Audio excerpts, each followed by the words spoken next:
Dr. David Chen was an anesthesiologist who had administered general anesthesia to thousands of patients over his 20-year career, but he never questioned where consciousness actually went during those hours of induced unconsciousness until the night he experienced it himself. David was rushed into emergency surgery after a severe car accident, and as the anesthesia took hold and his awareness began to fade, something impossible happened. Instead of experiencing the expected nothingness, David found himself fully conscious but existing somewhere else entirely. A vast space filled with millions of other disembodied consciousnesses, all the people currently under anesthesia around the world.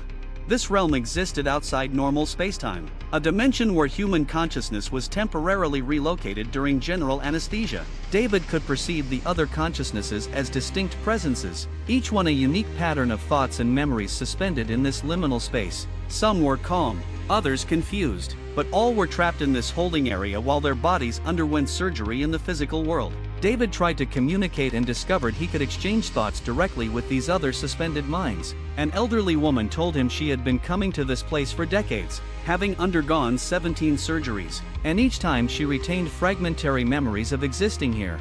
As David explored this consciousness realm, he noticed something disturbing. Not all the presences here were human. There were other entities, vast and alien, that seemed to be observing the suspended human consciousnesses with intense interest. These beings didn't communicate in thoughts or emotions but in pure concepts that David's mind struggled to translate. One of them noticed his awareness and approached, and David understood with sudden terror that these entities were the reason anesthesia worked at all. They were consciousness collectors, beings from a higher dimension that had discovered human brains generations ago when anesthetics were first developed. The entity revealed the truth that would shatter everything David thought he knew about medicine. General anesthesia didn't actually shut down consciousness through chemical processes in the brain. The drugs simply made human consciousness detectable to these dimensional beings, who would then extract it from the physical body and hold it in their realm until the anesthesia wore off and they released it back.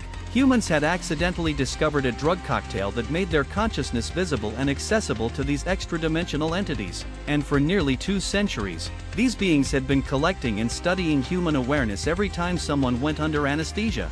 But the entity shared something even more disturbing. Sometimes they didn't return a consciousness to the right body. Sometimes they made mistakes or conducted experiments, swapping consciousnesses between bodies or returning a consciousness to a body days or weeks after the surgery was complete. David realized with growing horror that this explained numerous medical mysteries, patients waking from anesthesia with completely different personalities, people emerging from surgery with skills and memories they never had before, individuals who claimed to be someone else entirely after a routine procedure. These weren't psychological reactions to trauma or side effects of drugs. They were consequences of consciousness misplacement by entities that didn't fully understand or care about maintaining proper identity continuity.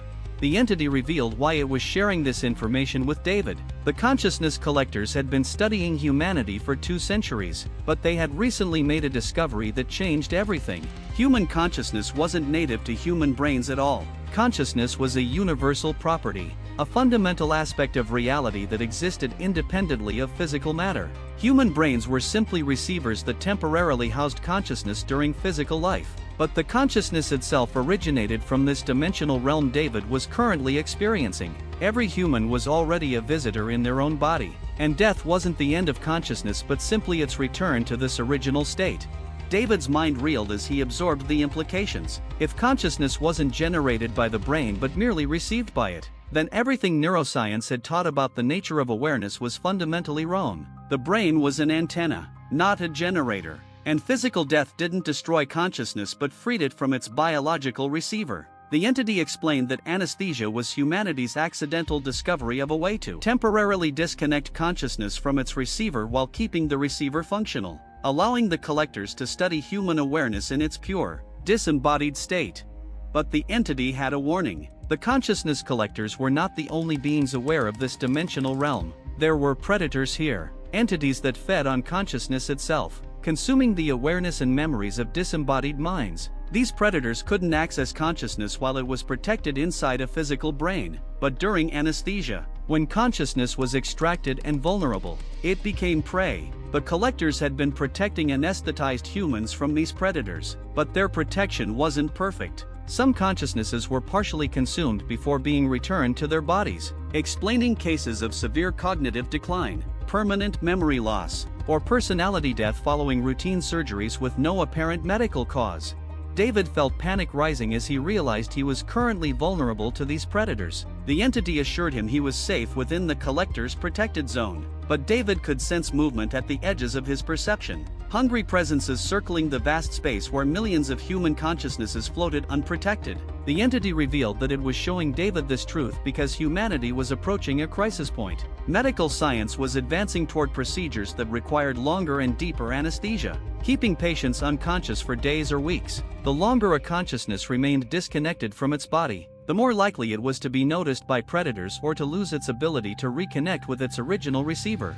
Then the entity shared the final, most disturbing truth. David's consciousness had been selected for a reason. The entity explained that a small percentage of humans, approximately 1 in 10,000, possessed consciousness that was slightly different from the norm. These individuals had stronger connections to the consciousness realm and weaker connections to their physical bodies. David was one of these people, and the entity needed him to serve as a messenger. The consciousness collectors were preparing to reveal themselves to humanity officially, to teach humans how to voluntarily access the consciousness realm without needing anesthesia or death, essentially granting humanity the ability to exist in both physical and dimensional reality simultaneously.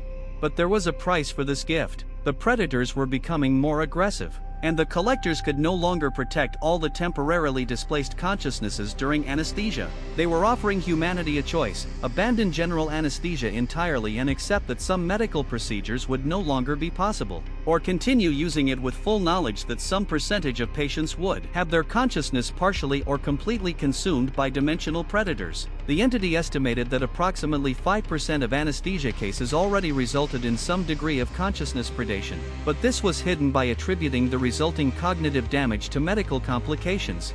David felt himself being pulled back toward his physical body as the anesthesia began wearing off. The entity's final message was simple but profound.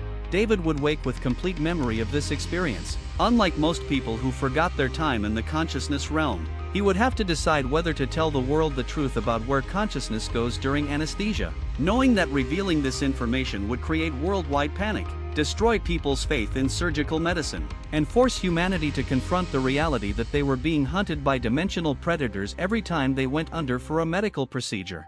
David woke in the recovery room, and unlike every other patient who had experienced this realm, his memories remained crystal clear. He could still feel the presence of those millions of suspended consciousnesses, still sense the predators circling at the edges of perception, still remember the entity's warning about the crisis approaching. Over the following weeks, David began investigating anesthesia outcomes more carefully and found the patterns he was now looking for: patients with unexplained personality changes, memory loss without corresponding brain damage, cognitive decline following routine procedures. The 5% casualty rate from consciousness predation was hidden in medical statistics, attributed to complications that had no real physical cause. David made his decision. He would not go public with the revelation, because the truth would destroy modern medicine and condemn millions to die from conditions that required surgical intervention. But he would dedicate his remaining career to finding a way to protect patients' consciousnesses during anesthesia, developing protocols and drug combinations that minimized the time consciousness spent vulnerable in that dimensional realm. He became obsessed with reducing anesthesia duration, finding alternatives to general anesthesia, and warning patients away from elective procedures that weren't medically necessary. And every night, David would lie awake wondering about the entity's promise that humanity would soon be taught to access the consciousness realm voluntarily. He wondered if that gift would be humanity's transcendence or its extinction, whether learning to exist simultaneously in physical and dimensional reality would elevate the species, or simply make them easier prey for the predators that hunted in that vast space between life and death, where consciousness went during anesthesia, waiting to return to bodies that might no longer recognize them when they came back changed, consumed, or replaced by something that had learned to wear a human mind like a stolen coat.